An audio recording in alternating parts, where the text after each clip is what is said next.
तो आज हम बात करने वाले हैं राजस्थान की।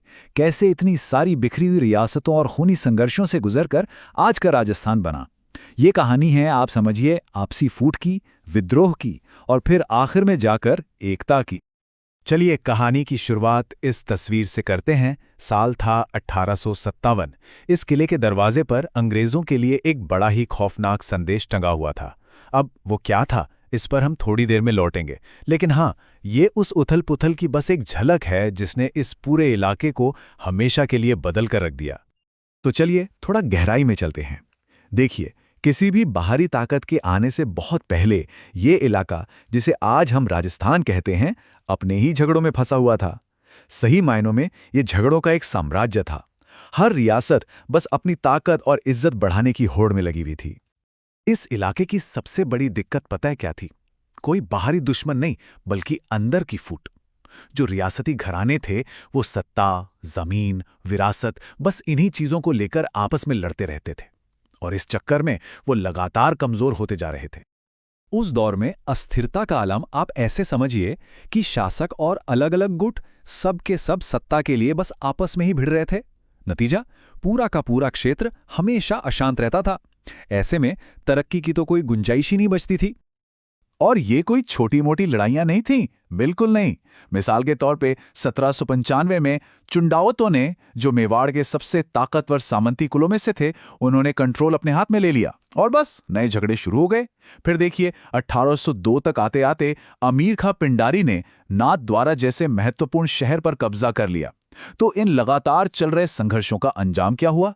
एक बहुत बड़ा आर्थिक संकट, ऐसा संकट जिसने इन राज्यों की जैसे कमर ही तोड़ दी।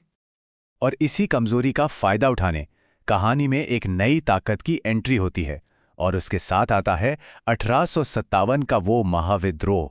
एक ऐसा विद्रोह जिसने सब कुछ, बिल्कुल सब कुछ बदल कर रख दिया। इन रियासतों की जो आपसी फूट थी ना, उसी ने अंग्रेजों के लिए दरवाजा खोल दिया। और बस उनके आते ही एक नया और पहले से कहीं ज्यादा बड़ा संघर्ष शुरू हो गया। एक ऐसा संघर्ष जिसने पूरे उत्तर भारत को अपनी चपेट में ले लिया था। अब देखिए, इस विद्रोह के पीछे कारण तो कई थे, लेकिन एक बहुत बड़ी वजह यह थी कि आम लोगों में यह शक घर करने लगा था कि अंग्रेज उनकी धार्मिक पहचान को खत्म करना चाहते हैं, उन्हें जबरन ईसाई बनाने की साजिश कर रहे हैं। और ये डर आग में घी का काम कर रहा था। इस लड़ाई में कितनी क्रूरता थी, इसका अंदाजा उस दौर की बस एक लाइन से लगाया जा सकता है। थी खून से लथपथ काया। ये सिर्फ एक लाइन नहीं है, बल्कि उस वक्त की भयावह सच्चाई को बयान करती है। और अब लौटते हैं उसी किले पर जहां से हमने शुरुआत की थी। विद्रोह का गुस्सा आउवा किले पर अपने चरम पर पहुंचा। वहां एक अंग्रेज पॉलिटिकल एजेंट का कटा हुआ सिर किले के मेन गेट पर लटका दिया गया था। ये एक ऐसी घटना थी जो उस पूरे भयानक विद्रोह का प्रतीक, एक सिंबल बन गई। लेकिन ठहरिए, ये कहानी सिर्फ राजाओं और अंग्रेजों की नहीं है। इन सबसे दूर, सत्ता के गलियारों से बहुत दूर, आम लोगों के बीच एक और ही लड़ाई पनप रही थी, और ये था जनता का अपना विद्रोह। आजादी की ये जो लड़ाई थी, अब वो सिर्फ राजकुमारों तक सीमित नहीं रह गई थी। जल्द ही किसानों और आदिवासियों के बीच एक बिल्कुल नए तरह का विद्रोह शुरू हुआ। एक ऐसा विद्रोह जो उनके अपने अधिकारों के लिए था, उनकी अपनी जमीन के लिए था। सोचिए, भारी टैक्स और कठोर सामंती शासन, इसके बोझ तले दबे किसान अब और चुप नहीं रहने वाले थे। वो अपने हक के लिए एकजुट होने लगे, संगठित होने लगे, और उन्होंने अपनी आवाज उठानी शुरू कर दी। इन आंदोलनों में से एक नाम सबसे आगे आता है, बिजोलिया किसान आंदोलन।